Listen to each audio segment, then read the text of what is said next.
Hello everyone, welcome to study days. నేను మీ స్వాతిప్రియ నందికట్టి.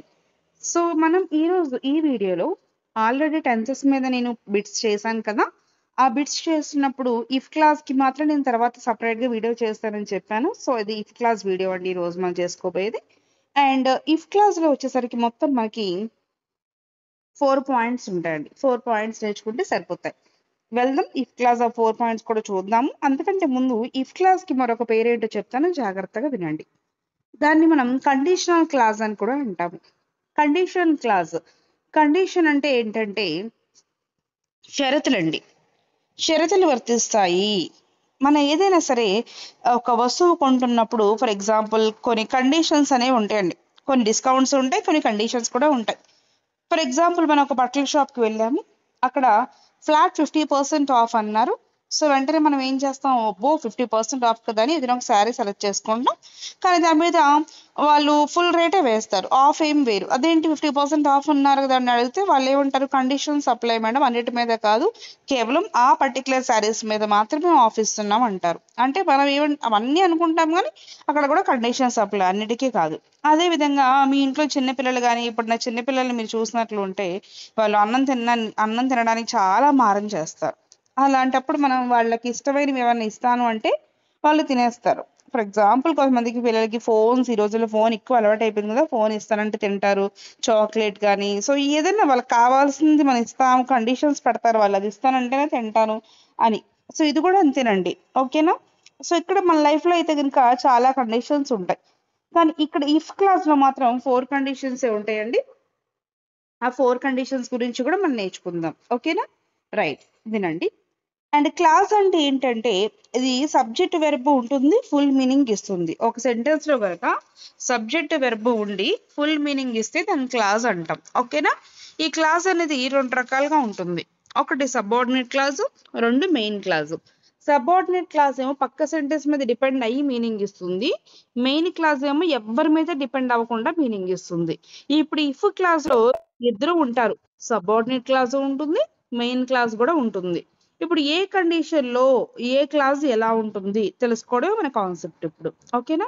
సరే వినండి, ఇక్కడ నుంచి చెప్తానుగా. ఇప్పుడు చెప్పినంతా జస్ట్ అలా గుర్తు పెట్టుకోండి. ఇప్పుడు వినండి. సో మొత్తం నేను 4 కండిషన్స్ ఉంటాయని చెప్పాను కదా, అందులో నెంబర్ 1 ఓపెన్ కండిషన్ అండి. ఫస్ట్ కండిషన్ ఏంటి, ఓపెన్ కండిషన్. ఓపెన్ కండిషన్ అంటే పేరు తగ్గట్టుగానే మనం ఓపెన్ గా మాట్లాడేస్తాం. వాడు ఏమన్నా అనుకుంటాడేమో, ఫీల్ వస్తాడేమో అని మనకి ఏం ఉండదు, ఓపెన్ గా మాట్లాడేస్తాం. ఫర్ ఎగ్జాంపుల్ ఇలా అన్నాను, ఓపెన్ గా చెప్పేస్తాను, నువ్వేమైనా అనుకో అమ్మాయి, నువ్వు బాగా చదివితేనే నీకు ఉద్యోగం వస్తుంది, నువ్వు చదవకపోతే నీకు ఉద్యోగం రాదు. ఓపెన్ గా చెప్పేస్తాను, నీకు బాగా చదివితేనే ఉద్యోగం వస్తుంది. అలా ఓపెన్ గా ఏదైనా పర్టికులర్ గా ఒక పని జరిగితేనే వేరొక పని జరుగుతుంది అని చెప్పిన ఓపెన్ కండిషన్ అంటారు, ఓకేనా. ఇందులో మనం సింపుల్ ప్రెజెంట్ యూజ్ చేయాలి. అంతకంటే ముందు మనం ఇఫ్ దే స్టార్ట్ చేయాలి సెంటెన్స్ ని, ఓకేనా. అండ్ నెక్స్ట్ ఇక్కడ యూజ్ చేస్తుంది సింపుల్ ఫ్యూచర్ అండి, ఓకేనా. నేను మీకు జస్ట్ అట్లా అవుట్లెట్ రాస్తున్నాను, మీరు తర్వాత మీ అందరికీ కూడా టేబుల్లో ఇవన్నీ చూపిస్తాను, మీరు చూద్దురు కానీ, ఓకేనా. Simple present plus simple future. మరి సింపుల్ ప్రెజెంట్ స్ట్రక్చర్ ఏంటి, subject plus V1 plus object. Simple present. Simple future structure ఏంటి, subject plus will or shall plus V1 plus object, ఓకేనండి. ఈ స్ట్రక్చర్స్ ఇంపార్టెంట్. అంటే ఇప్పుడు మీకు ఎగ్జాంపుల్ ఎలా ఉంటుందంటే, ఒక పక్క బ్లాంక్ ఉంటుంది, ఉంటే ఇటు పక్కన బ్లాంక్ ఉంటుంది, అటు పక్కన బ్లాంక్ ఉంటుంది. ఒకవేళ వాళ్ళు సెంటెన్స్ కనుక ఇఫ్ తో స్టార్ట్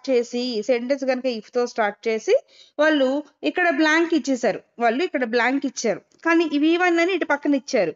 సో ఇటు పక్కన కనుక V1 అని వస్తే, ఇఫ్ తో స్టార్ట్ అయిన సెంటెన్స్ లో ఇక్కడ V1 కనుక వస్తే ఆటోమేటిక్ గా అక్కడ ఎవరు ఉండాలి, విల్లు షెల్లు V1 ఉండాలి, మీరు ఆన్సర్ రాయాలి. మీకు అర్థమవుతుందని చెప్పేది. ఒకవేళ బ్లాంక్ లో కనుక ఇక్కడ V1 అని ఇచ్చి అటు పక్కన ఇక్కడ బ్లాంక్ ఇస్తే ఆప్షన్ లో మనకి ఏముండాలి, విల్లు షెల్లు V1 రావాలి. For example will go, will come, will sing, will dance, will play, అలా ఉండాలి ఆన్సర్. ఒకవేళ ఇక్కడ విల్లు షెల్లు ఇచ్చి ఇటు పక్కన డాష్ ఇచ్చారనుకోండి, ఇటు పక్కన V1 ఉండాలి. For example Singh, come, go, right, dance ఇటు పక్కన V1 మాత్రమే ఉండాలి, V2 V3 పెట్టకూడదు. ఓకేనా?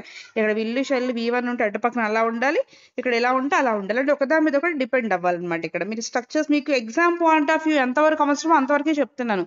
ఇదే క్లాస్ నాకు చెప్పడానికి ప్యూర్గా ఇంకా మొత్తం చెప్పడానికి స్ట్రక్చర్స్ టు స్ట్రక్చర్ ఇంకా నీట్గా అసలు ఇఫ్ క్లాస్ అంటే ఏంటి, సబార్డినేట్ ఇంకా చెప్పొచ్చు డీటెయిల్డ్గా. అది చెప్పడానికి నాకు 1.5 hour పడుతుంది. బట్ మనకు అంత టైము లేదు, ప్రెసెంట్ ఉన్న కండిషన్ మనకు అవసరం కూడా లేదు, బిట్ అయిపోతే చాలు అన్నట్టున్నాం కాబట్టి సో మీకు జస్ట్ బిట్ వరకు ఏం కావాలో చెప్తున్నాను. మీరు చేయాల్సింది ఏంటంటే ఇక్కడ V1 వచ్చినప్పుడు విల్లు షెల్ V1 వస్తుందని గుర్తుపెట్టుకోండి. V1 వస్తే ఏమొస్తుంది? విల్లు షెల్ V1 వస్తుంది. అది ఓపెన్ కండిషన్. ఒక పని జరిగితే ఇంకో పని జరుగుతుంది. ఫర్ ఎగ్జాంపుల్ స్ట్రక్చర్స్ రాసుకోండి. ఇలా మాట్లాడుతున్నప్పుడు మీరు బుక్లో స్ట్రక్చర్స్ రాసుకుంటూ ఉండండి. ఎందుకంటే నేను బోర్డ్ ఎరైజ్ చేస్తే మళ్ళీ ఎగ్జాంపుల్ రాసినప్పుడు మీకు స్ట్రక్చర్స్ కనిపించవు. అప్పుడు మీరు బుక్లో ఉంటాయి కాబట్టి స్ట్రక్చర్స్ నేను ఎక్స్ప్లెయిన్ చేస్తున్న ఎగ్జాంపుల్ మీకు ఈజీగా అర్థమవుతాయి. ఓకేనా? కాబట్టి రన్నింగ్ నోట్స్ రాసుకుంటూ వినండి, స్లోగా వినండి. నేను స్లోగానే చెప్తాను, స్లోగా రాసుకుంటూ వినండి. ఇలా 2-3 సార్లు రిపీట్ చేస్తున్నప్పుడు మీరు రాసేసుకోవచ్చు. ఓకేనా? సరే, నెక్స్ట్ ఇప్పుడు ఎగ్జాంపుల్ రాద్దాం. వీటి మీద ఇప్పుడు ఎగ్జాంపుల్ రాద్దాం మనం. ఓకేనా? ఇప్పుడు సింపుల్ ప్రెజెంట్ ని సింపుల్ ఫ్యూచర్ ని మనం సాటిస్ఫై చేసి ఒక ఎగ్జాంపుల్ రాద్దాం. ఇఫ్ యూ రీడ్ వెల్, నువ్వు గనక బాగా చదివితే, you will pass the exam, నువ్వు ఎగ్జామ్ పాస్ అవుతావు. ఓకేనా? నువ్వు గనక బాగా చదివితే ఎగ్జామ్ పాస్ అవుతావు. ఇక్కడ చూడండి, ఇక్కడ చూసినట్లయితే మీరు రీడ్ అనేది ఏమో V1 వచ్చింది, ఇక్కడ ఏమొచ్చింది? విల్ వచ్చి V1 వచ్చింది. విల్ అనేది ఏమో మనకి హెల్పింగ్ వెర్బ్, పాస్ అనేది ఏమో V1. సో అలా అండి, ఇక్కడ V1 వచ్చినప్పుడు అటు పక్కన విల్ ప్లస్ V1 లేదా షెల్ ప్లస్ V1 రావాలని గుర్తుపెట్టుకోండి. అది ఓపెన్ కండిషన్ లోకి వస్తుంది, గుర్తుపెట్టుకోవాలి. ఓకేనా? రైట్, ఇది ఓపెన్ కండిషన్ అండి. ఒక పని జరిగితే ఇంకో పని జరుగుతుంది. If you read well you will pass the exam. ఇంకో ఎగ్జాంపుల్ చెప్తాను చూడండి. ఇఫ్ షీ, చూడండి ఇక్కడ, ఇఫ్ షీ కమ్స్ ఎర్లీ, అదేంటి మేడం కమ్మే కదా, కమ్స్ ఏంటి అంటారు. సింపుల్ ప్రెజెంట్ టెన్స్ లో ఒక రూల్ ఉంది. సబ్జెక్ట్స్ కనుక హీ కానీ, షీ కానీ, ఇట్ కానీ, ఎనీ నేమ్ కానీ అయితే V1 కి ఎస్ కానీ, ఈఎస్ కానీ, ఐఎస్ కానీ యాడ్ అవ్వాలని టెన్సెస్ లో నేను చెప్పాను. సో కాబట్టి కమ్స్ అనాలి. చాలా మందికి తెలియక షీ వచ్చినా సరే కమ్ అని, V1 కదా మేడం అన్నారని కమ్ రాస్తారు, కానీ కమ్స్ అని రాయాలి. కాబట్టి ఆ పాయింట్ కోసం ఎగ్జాంపుల్ చెప్పాను మీకు. ఓకేనా? రేపు పొద్దున ఇక్కడ బ్లాంక్ ఇస్తే కమ్ కాదు కమ్స్ అని రాయండి. ఓకేనా? ఇఫ్ షీ కమ్స్ ఎర్లీ, ఆమె గనక ఎర్లీగా వస్తే ఏమవుతుంది? ఆమె గనక ఎర్లీగా వస్తే ఏమవుతుంది? She will catch the bus, she will catch the bus. Will తర్వాత V1 వచ్చింది చూసారా, విల్ ప్లస్ V1 అంటే ఇక్కడ V1 వచ్చింది కాబట్టి ఇక్కడ విల్ ప్లస్ V1 వస్తుంది. అలా ఓకేనా? She will catch the bus, ఆమె బస్సు క్యాచ్ చేస్తుంది. అంటే ఒక పని జరిగితేనే ఇంకో పని జరుగుతుంది. ఆమె ఎర్లీగా వస్తేనే బస్ క్యాచ్ చేస్తుంది, లేదా క్యాచ్ చేయదు. ఆ విధంగా అన్నమాట. అంటే ఇక్కడ ఎలా ఉంటుందంటే ఓపెన్ గా చెప్పేస్తాను, అమ్మాయి ఆ పని జరిగితేనే ఈ పని జరుగుతుంది, అది జరగకపోతే ఇది కూడా జరగదు. ఓకేనా? అండ్ ఇప్పటి వరకు కూడా నువ్వు ఫస్ట్ ఎగ్జాంపుల్ ఏం చెప్పాను? నువ్వు బాగా చదివితేనే ఎగ్జామ్ క్వాలిఫై అవుతావు, నువ్వు ఎర్లీగా వస్తేనే బస్సు క్యాచ్ చేయగలవు. అంటే రెండు కూడా పాజిటివ్ గా చెప్పారు, బాగా చదవాలి, ఎర్లీగా రావాలి అని. ఇప్పుడు నేను నెగిటివ్ గా చెప్తున్నాను, నువ్వు గనక బాగా చదవకపోతే, ఇందాక చదివితే అన్నాను, ఇప్పుడు చదవకపోతే అన్నాను.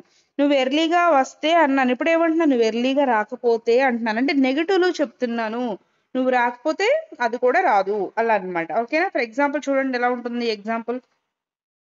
ఇఫ్ అంటే పాజిటివ్ అండి, మరి నెగిటివ్ రాస్తున్నాడు. మనం ఇఫ్ ఏం చేయాలంటే అన్లెస్ గా మార్చాలి. అన్లెస్ అంటే నెగిటివ్ అండి. Unless he don't come early, unless he don't come, don't కదండి డజంట్, హీ వచ్చినప్పుడు డజ్ రావాలి. ఓకేనా? Unless he doesn't come early, మరి ఇక్కడ ఈ కమ్స్ అనకూడదా అంటారు, డస్ పెట్టినప్పుడు ఆ ఎస్ ఇక్కడ వచ్చేసింది కదా, కాబట్టి ఇక్కడ కమ్స్ అని అక్కర్లేదు. ఓకేనా? Unless he doesn't come early, he won't, will plus not, won't catch the bus, he won't catch the bus. ఓకేనండి?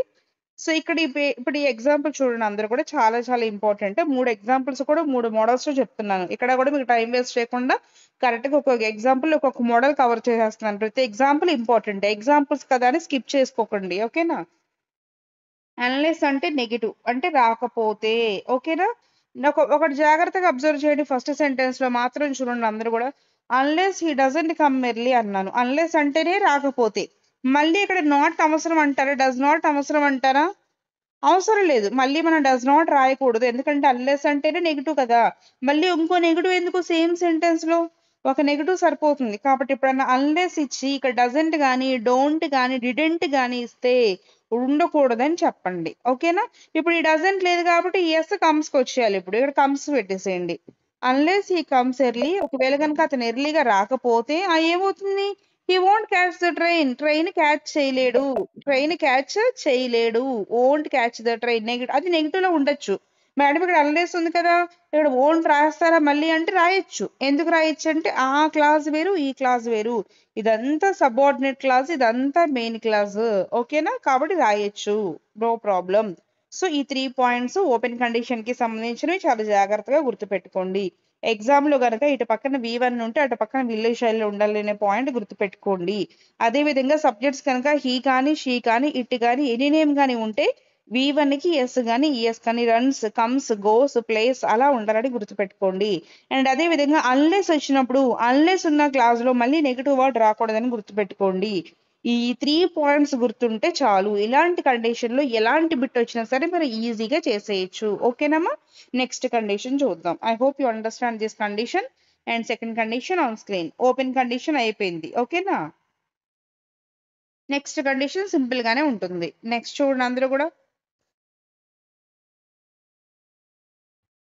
సెకండ్ కండిషన్ వచ్చేసరికి ఇంప్రాబబుల్, ఇంప్రాబబుల్ లేదా ఇమాజినరీ కండిషన్. ఇంప్రాబబుల్ లేదా ఇమాజినరీ అంటే ఊహ అన్నమాట. అలా జరుగుతుందేమో అనుకుంటారు, జరగచ్చు లేదా జరగకపోవచ్చు. ఓకేనా? మరి ఇది ఎలా ఉంటుందంటే చూడండి, ఇందులో మన ఇఫ్ తో స్టార్ట్ చేసుకుంటాము. అండ్ ఇక్కడ సింపుల్ పాస్ట్ వస్తుందండి. ఇందాక సింపుల్ ప్రెసెంట్ కదా, ఇప్పుడు సింపుల్ పాస్ట్ వస్తుంది. అండ్ ఇక్కడ ఏమొస్తుందంటే కనుక మనకి కండిషనల్ టెన్స్ అంటారు. దానికి పేరు లేదు, స్ట్రక్చర్ ఉంది కానీ. కాబట్టి నేను జస్ట్ కండిషనల్ టెన్స్ అని రాస్తున్నాను. స్ట్రక్చర్ ఏంటో కింద నీట్ గా రాస్తాను చూడండి. ఓకేనా? సో మీరు రాసుకుంటూ వినండి. ఇఫ్ తో స్టార్ట్ చేశాను. సింపుల్ పాస్ట్ స్ట్రక్చర్ ఏంటమ్మా? Subject plus V2 plus object అమ్మా. ఓకేనా? మరి ఇక్కడ కండిషనల్ టెన్స్ లో స్ట్రక్చర్ ఏంటంటే సబ్జెక్ట్ రాస్తాము, ఇందాకైతే విల్ రాసాము, షెల్ రాసాము. ఎందుకని? ఇక్కడ V2 ఉంది, V1 ఉంది కాబట్టి ఇందాక. ఇప్పుడేముంది? ఇక్కడ V2 ఉంది. V2 ఉన్నప్పుడు విల్ ఏం చెయ్యాలి? వుడ్ చెయ్యాలి, పాస్ట్ రాయాలి. షెల్ ఏం చెయ్యాలి? షుడ్ చెయ్యాలి. అలాగే కెన్ ఉంటే కుడ్, మే ఉంటే మైట్. ఓకేనా? సో ఇలా మనం నీట్ గా రాసుకోవాలి. ప్లస్ V1 ప్లస్ ఆబ్జెక్ట్ అండి. V1 రాయాలి, V2 V3 రాయకూడదు. ఒకసారి మళ్ళీ చెప్తున్నాను చూడండి, మీకు హింట్ ఇస్తున్నాను. ఒకవేళ కనుక V2 ఉంటే ఇచ్చిన ఎగ్జాంపుల్ లో ఇటు పక్కన బ్లాంక్ ఉంటే ఆ బ్లాంక్ లో ఏ ఉండాలి? వుడ్ గాని షుడ్ గాని కుడ్ గాని మైట్ గాని ఉండి V1 ఉండాలి. వుడ్ గాని షుడ్ గాని కుడ్ గాని మైట్ గాని ఉండి V1 మాత్రమే ఉండాలి. ఒక పక్కన ఇక్కడ ఇలా ఉండి ఇటు పక్కన బ్లాంక్ ఇస్తే ఇక్కడ వుడ్ కుడ్ షుడ్ ఉండి V1 మాత్రమే ఉంటే, V1 మాత్రమే ఉంటే ఇటు పక్కన V2 ఉండాలి. వుడ్ కుడ్ షుడ్ వచ్చి V1 ఉంటే ఇటు పక్కన V2 ఉండాలి. అంటే అటు పక్కన ఏముండాలి? ఇటు పక్కన డిసైడ్ చేస్తుంది, ఇటు పక్కన బట్టి అటు పక్కన డిసైడ్ చేసుకోవాలి. మనకు ఒకవైపే కాబట్టి బ్లాంక్ ఇస్తారు, చూడు ఒకవైపే చూడు అన్నట్టు మనం ఎక్కడైతే బ్లాంక్ ఇచ్చారో దానికి ఆపోజిట్ లో ఏముందో చూసుకొని దానికి జంటని మనం ఇక్కడ రాయాలి. ఓకేనా? అదనమాట. మీరు జంటలు గుర్తుపెట్టుకోవాలి. ఇందాక V1 వస్తే విల్లు షెల్ V1, ఇక్కడ V2 వస్తే వుడ్డు కుడ్డు షుడ్డు మైట్ వచ్చి V1. నేను ఎగ్జామ్ పాయింట్ ఆఫ్ వ్యూ మాత్రమే చెప్తున్నాను, మీకు ఫుల్ గా చెప్పట్లేదు. ఓకేనా? కొంతమంది బాగా తెలిసిన వాళ్ళు ఉంటారు, అంటే ఇది మేడం ఇది ఎందుకు వచ్చింది అది ఎందుకు వచ్చింది అని క్వశ్చన్స్ ఉంటాయి. ఇన్ కేస్ మీరు ఇంకా డీటెయిల్డ్ గా నేర్చుకోవాలి అంటే కనుక మన ఆల్ ఇన్ వన్ కోర్స్ లో మీరు జాయిన్ అవ్వచ్చు. అందులో కేవలం 500 రూపీస్కే ఇంగ్లీష్ గ్రామర్ అంతా కూడా మీకు చెప్పడం జరుగుతుంది. దాని తర్వాత గ్రామర్ చెప్పిన తర్వాత మీరు ఏ ఎగ్జామ్ అయితే రాస్తున్నారో ఆ ఎగ్జామ్ కి సంబంధించిన ప్రాక్టీస్ బిట్స్ మీకు PDF తో పాటుగా ఫుల్ ఎక్స్ప్లెనేషన్ అనేది చేస్తాము. అదే విధంగా ప్రీవియస్ పేపర్స్ కూడా మీ చేత చేయిస్తాము, మోడల్ పేపర్స్ కూడా చేయిస్తాము. ఆ సబ్జెక్ట్ కి సంబంధించిన ఇంగ్లీష్ మీకు ఫుల్ ప్లెజ్ గా మార్క్స్ వచ్చేలాగా ప్రయత్నిస్తాం. ఓకేనా? ఆల్రెడీ మన క్లాసెస్ మన యూట్యూబ్ లో నేను కానిస్టేబుల్ మెయిన్స్ అయితే చేశాను. ఆ constable mains just videos just 5 days అనుకుంటే వాళ్ళు ఫాలో అయ్యారు. జస్ట్ 5 days అంతే, 5 days కూడా కాదు, జస్ట్ 3-4 days అంతే. 3-4 days కి మాక్సిమం మార్క్స్ అనేవి స్కోర్ చేశారు. అందరూ కూడా మాక్సిమం 20+ ఉన్నారు. మీకు ఏదైనా డౌట్ ఉంటే మనకి కీ అనాలిసిస్ చేసినప్పుడు కింద కామెంట్స్ చేశారు చాలా మంది. ఎందుకంటే ఎవరైనా ఫస్ట్ చూసేది మనకు నచ్చిందా లేదా అనే దానికన్నా కింద కామెంట్స్ ఎలా ఉన్నాయో చూస్తారు. అంటే వేరే వాళ్ళకి ఎంతవరకు ఉపయోగపడింది మన వీడియోస్ అని చూస్తారు. కింద కామెంట్స్ బాగుంటే వీడియో చూస్తారు, లేకపోతే చూడరు అంతే. అందుకని కామెంట్స్ కాకుండా మీరు చూడండి వీడియో, మీకు నచ్చితే హార్ట్ఫుల్గా కామెంట్ చేయండి. ఓకేనా? మీ కామెంట్స్ అనేవి ఎదుటి వాళ్ళకి కూడా యూజ్ అవుతాయి. అదేవిధంగా మీకు నచ్చిన విషయం కూడా నాకు అర్థమవుతుంది, ఇంకా వీడియోస్ చేయడానికి నాకు మోటివేషన్గా ఉంటుంది. ఓకేనా అండి? సో మీరు అది చూసుకుంటే కనుక మనకు మ్యాక్సిమం క్వశ్చన్స్ పైగా మన ర్యాపిడ్ రివిజన్ క్లాస్ నుంచి వచ్చాయి. ఓకేనా? ఒక 4 డేస్కి అంత స్కోర్ వస్తే ఫుల్ ప్లెజ్గా గ్రామర్ నేర్చుకుంటే మీరు ఎలాంటి ఎగ్జామ్ అయినా ఈజీగా క్రాక్ చేయొచ్చు.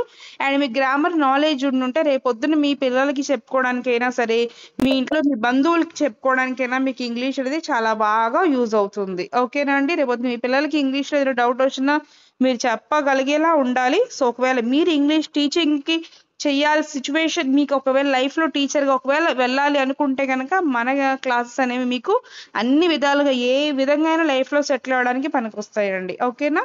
రైట్. సో ఇక్కడ కాబట్టి నేను అవుట్లెట్ మాత్రమే చెప్తున్నాను. ఇక్కడ V2 ఉంటే వుడ్డు కుడ్డు షుడ్డు వచ్చి V2 రావాలి. ఓకేనా? రైట్. ఎగ్జాంపుల్స్ అయితే చేసేస్తాను ఇప్పుడు, చూడండి జాగ్రత్తగా.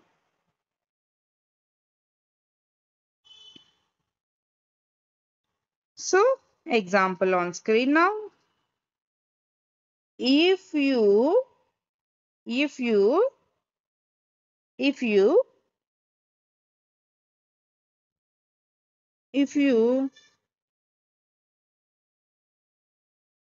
ఒక నిమిషం, ఇది రాస్తాను చూడు, ఇది బాగుంది. If you attended the class, నువ్వు గనుక క్లాస్ కి అటెండ్ అయ్యి ఉంటే you would అండర్స్టాండ్, నీకు అర్థమై ఉండేది. You would understand. ఇక్కడ చూసారా మీరు అందరూ కూడా? ఇక్కడ చూడండి ఒకసారి అందరూ క్లియర్గా. అటెండెడ్ అంటే V2 అండి. వుడ్ ప్లస్ అండర్స్టాండ్ అంటే V1 అండి. వుడ్ కుడ్డు షుడ్డు వచ్చి V1 వచ్చింది. చూసారా స్ట్రక్చర్? చూసారా మనకి? సో ఆ విధంగా అనమాట. ఇక్కడ V2 వచ్చినప్పుడు కింద అలా రావాలి నెక్స్ట్ సెంటెన్స్ లో. If you attended the class you would understand the class, you will understand the concept, అలా అనమాట. ఓకేనా? అలా చూసుకోవాలి. రైట్. నెక్స్ట్ కొన్ని సార్లు ఇక్కడ అటెండెడ్ కి బదులుగా V2 కి బదులుగా కొన్ని సార్లు మనకి నేను కొన్ని పాయింట్స్ చెప్తాను. మాక్సిమం మీకు ఎలాంటి ఎగ్జామ్లు అడుగుతారో అవన్నీ చెప్పేస్తున్నాను. మీరు జాగ్రత్తగా 1-2 సార్లు చూసి వీడియో గుర్తుపెట్టుకోండి. If I had a big garden, నా దగ్గర కనుక పెద్ద తోట ఉంటే I would grow beautiful flowers. ఓకేనా? రైట్. ఇక్కడ చూడండి, ఇక్కడ హ్యాడ్ వచ్చిందండి. హ్యాడ్ అన్నాడు. హ్యాడ్ అన్నా మనకి పాస్టేనండి. ఓకేనా? హ్యాడ్ ప్లస్ V3 అనలేదు. మీరు గమనించుకోవాల్సిన విషయం ఏంటంటే నెక్స్ట్ చెప్పబోయే కండిషన్ లో కూడా హ్యాడ్ ఉంటుంది. చాలా మంది కన్ఫ్యూజ్ అవుతూ ఉంటారు సెకండ్ కండిషన్ కి థర్డ్ కండిషన్ కి. ఎందుకంటే సెకండ్ కండిషన్ లోనే హ్యాడ్ వస్తుంది, థర్డ్ కండిషన్ లో కూడా హ్యాడ్ వస్తుంది. నేను చెప్పబోయే పాయింట్ చాలా చాలా ఇంపార్టెంట్. మీరు స్లోగా మనసును ప్రశాంతంగా ఉంచుకొని నేను చెప్పేది వినండి. మళ్ళీ చెప్తున్నాను, సెకండ్ కండిషన్ లోనే హ్యాడ్ వస్తుంది, నెక్స్ట్ చెప్పబోయే కండిషన్ లో కూడా హ్యాడ్ వస్తుంది. కానీ దానికి దీనికి డిఫరెన్స్ ఏంటి అంటే అక్కడ థర్డ్ కండిషన్ లో పక్కన V3 ఉంటుంది, ఇక్కడ V3 ఉండదు, కేవలం హ్యాడ్ మాత్రమే ఉంటుంది. చాలా మంది ఏం చేస్తారంటే హ్యాడ్ కనిపించిన వెంటనే థర్డ్ కండిషన్కి వెళ్ళిపోయి ఆ కండిషన్ రూల్ అప్లై చేస్తారు. కానీ ఇక్కడ హ్యాడ్ ఒక్కటే ఉంది కాబట్టి V2గా కన్వర్ట్ చేసుకొని మనం వుడ్ ప్లస్ గ్రో అనే రాయాలి. సెకండ్ కండిషన్ రూలే ఫాలో అవ్వాలి. I hope you understand this one. అది కూడా చెప్పిన తర్వాత థర్డ్ కండిషన్ కూడా చెప్పిన తర్వాత మీకు ఇంకా బాగా అర్థమవుతుంది. ఎగ్జాంపుల్ అయితే కనుక బుక్ లో రాసుకొని ఉంచుకోండి. థర్డ్ కండిషన్ చెప్పినప్పుడు రెండు కూడా మీరు వేరియేషన్ చూసుకోవచ్చు. ఓకేనా? Right. If I had a big garden, నాకు కనుక బిగ్ గార్డెన్ ఉంటుంటే I would grow beautiful flowers, నేను మంచి మంచి పూల మొక్కలు పెంచి ఉండేదాన్ని అలా అనమాట. ఓకేనా? ఐ వుడ్ గ్రో అనేది V1, V2 అనేది హ్యాడ్ అంటే పాస్ట్ అంటే వుడ్ షుడ్ ప్లస్ V1. ఓకేనా? అలా. ఇప్పుడు ఇందులోనే ఇంకొక మోడల్ చెప్తాను చూడండి. ఇంకొకలా కూడా అడగచ్చు. ఒకవేళ ఈ రెండు అడగలేదు అనుకోండి, ఇదే మోడల్లో ఇలా కూడా క్వశ్చన్ అడగచ్చు. ఎలా అడగచ్చు? ఇదిగో చూడండి. If she were a bird, ఆమె గనక పక్షిని అయితే she would fly, she would fly. అంటే ఇప్పుడు ఇది ఇమాజినరీ అని చెప్పాను చూసారా మీరు, ఇది ఇమాజినరీ అన్నమాట. అంటే ఆమె గనక పక్షి అయితే జనరల్ గా షీకి వజ్ అంటాం అందరం కూడా, she was, he was, it was అంటాం. వజ్ వాడితే రియాలిటీ అండి, వరు వాడితే ఇమాజినరీ అండి. కాబట్టి ఇక్కడ వజ్ కాదండి, వర్ అని పెట్టాలి.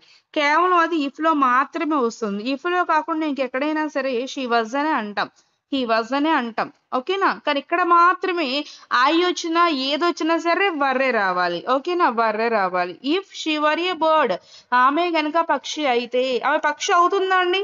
ఆమెకి ఏమైనా రెక్కలు వచ్చేస్తాయి అంటారు చెప్పండి? అది ఇమాజినరీయే కదా, అది నిజం కాదు కదా. కాబట్టి ఇలాంటి ఇమాజినరీ కేసులో వర్ యూజ్ చేయాలి. అండ్ వుడ్ ప్లస్ V1 అండి. మన స్ట్రక్చర్ మనం ఫాలో అవ్వాలి కింద.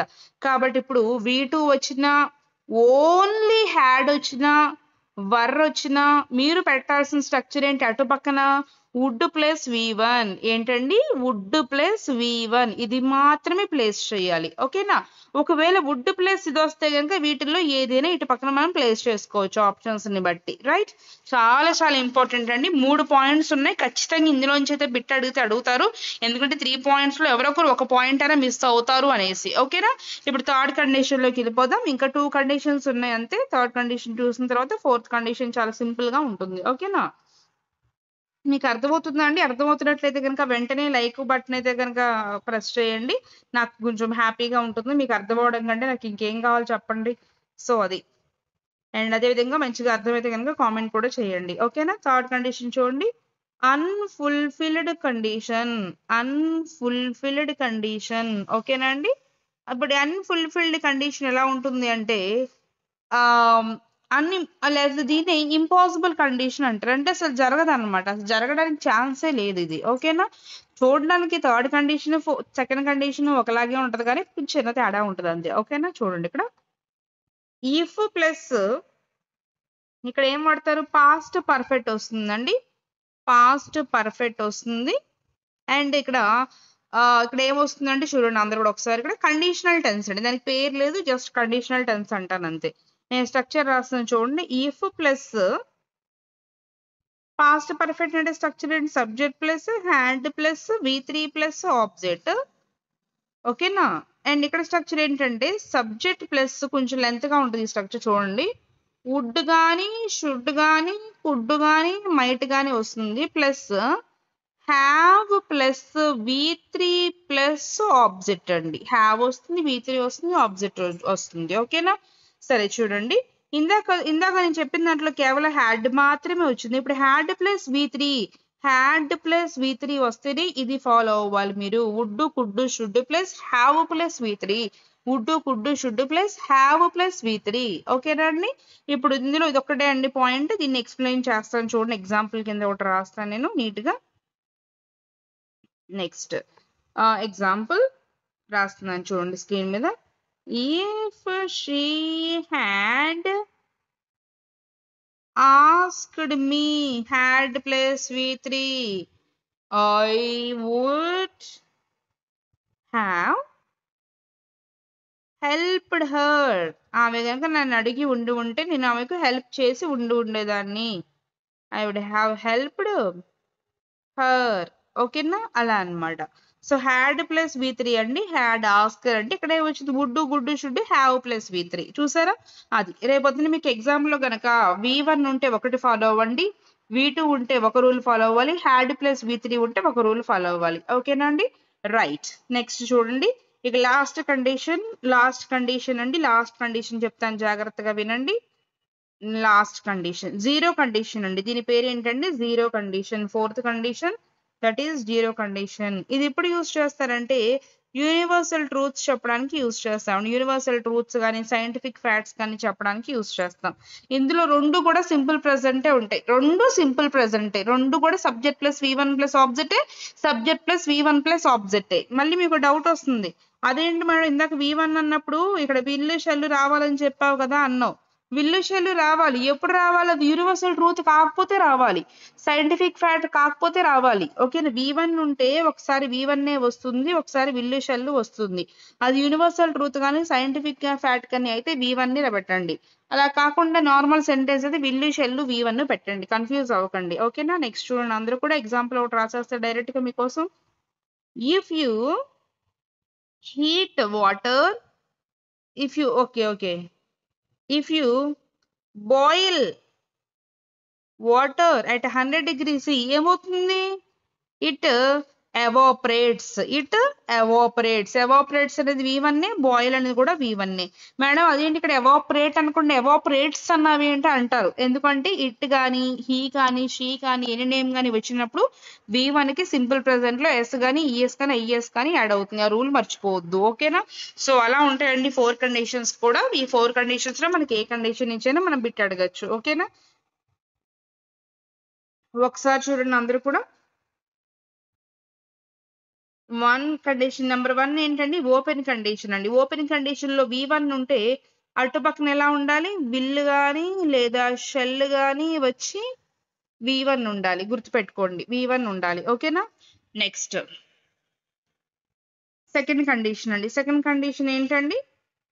V2 ఉన్నా సరే హ్యాడ్ ఒక్కటే వచ్చినా లేదా వర్ ఒక్కటే వచ్చినా అప్పుడు ఎలా వస్తుంది? విల్లికి బదులుగా వుడ్ వస్తుంది, షెల్కి బదులుగా షుడ్ వస్తుంది, అండ్ V1 మాత్రమే వస్తుంది. ఓకేనా? నెక్స్ట్ కండిషన్ నెంబర్ 3 అండి. కండిషన్ నెంబర్ 3 అన్నమాట. ఇక్కడ హ్యాడ్ ప్లస్ V3 వచ్చింది అనుకోండి, అటు పక్కన ఎవరు వస్తారు? వుడ్, కుడ్, షుడ్ వచ్చి హ్యావ్ వచ్చి V3 వస్తుంది. ఓకేనా? అండ్ కండిషన్ నెంబర్ 4 అండి. కండిషన్ నెంబర్ 4 లో ఎలా ఉంటుంది? ఇక్కడ V1 ఉంటుంది, అక్కడ కూడా V1 ఉంటుంది. అది యూనివర్సల్ ట్రూత్ అయినప్పుడు. ఓకేనా? సో ఇలా గుర్తుపెట్టుకోండి. మీరు ఇటు పక్క బ్లాంక్ ఇస్తే అటు పక్క రాయండి, అటు పక్క బ్లాంక్ ఇస్తే ఇటు పక్కన ఆన్సర్ చేయండి. అంటే 2 కండిషన్స్ అన్నమాట. వుడ్, కుడ్, V1 అని వాడిస్తే బ్లాంక్ లో హ్యాడ్ ప్లస్ హ్యాడ్ ఒక్కటే ఉండాలి. వుడ్ హ్యావ్ ప్లస్ V3 ఇస్తే హ్యాడ్ ప్లస్ V3 ఉండాలి. ఓకేనా? సెకండ్ దానికి థర్డ్ దానికి కన్ఫ్యూజ్ అవ్వకండి. వీడియో 1కి 2 సార్లు చూడండి, మీకు నీట్ గా అర్థమవుతుంది. అర్థమైన తర్వాత మన టెలిగ్రామ్ ఛానల్లో దీనికి సంబంధించిన PDF కోడ్ని అప్లోడ్ చేస్తాను. అదే విధంగా క్విజ్ కూడా నేను కండక్ట్ చేస్తాను. ఆ క్విజ్ కి ఆన్సర్స్ చేయండి, ఆ PDF ఒకసారి చూసుకోండి. మీరు రాసిన నోట్స్ ని ఎగ్జామ్ కి వెళ్లే ముందు ఒక్కసారి మీరు రెఫర్ చేసుకొని వెళ్ళండి. ఓకేనా? I hope you understand this one. And దీని మీద ఇంకా బిట్స్ చేయాలంటే కనుక వెంటనే మన టెలిగ్రామ్ ఛానల్లో జాయిన్ అవ్వండి. డిస్క్రిప్షన్ లో అయితే ఇంకా లింక్ ప్రొవైడ్ చేస్తాను. Then you can understand very easily. అక్కడ PDF ఉంటుంది. అదేవిధంగా టెలిగ్రామ్ ఛానల్లో క్విజ్ కూడా పెడతాను, ఒక 5 క్వశ్చన్స్ డిఫరెంట్ మోడల్స్ లో. ఆ క్విజ్ మీరు 100% స్కోర్ చేస్తే ఇట్స్ వెరీ గుడ్. మీకు అసలు లైఫ్ క్లాస్ లో మార్క్ పోయే పనే ఉండదు. అది SSC కావచ్చు, బ్యాంకింగ్ కావచ్చు, DSC కావచ్చు, కానిస్టేబుల్ మెయిన్స్ కానీ, ప్రిలిమ్స్ కానీ, ఏదైనా కావచ్చు, ఏ ఎగ్జామ్ అయినా సరే ఇఫ్ మీద బిట్ అడిగాడు అంటే ఈ రూల్స్ దాటిపోడు. ఓకేనా? Right. I hope you understand. నచ్చినట్లయితే కనుక ఇక్కడ వరకు చూసారు, మీకు నచ్చింది కాబట్టి ఇక్కడ వరకు చూసారు మన వీడియోని, కాబట్టి వెంటనే ఒక లైక్ ఇచ్చుకోవడం మాత్రం మర్చిపోవద్దు. ఇంకా ఎవరైనా సబ్స్క్రైబ్ చేసుకోకుండా చూసినట్లే కనుక ప్లీజ్ సబ్స్క్రైబ్ చేసుకోండి. అండ్ కొన్ని వీడియోస్ కోసం మన ఛానల్ ఇప్పుడు కూడా ఫాలో అవుతూ ఉండండి. Thank you. బాయ్.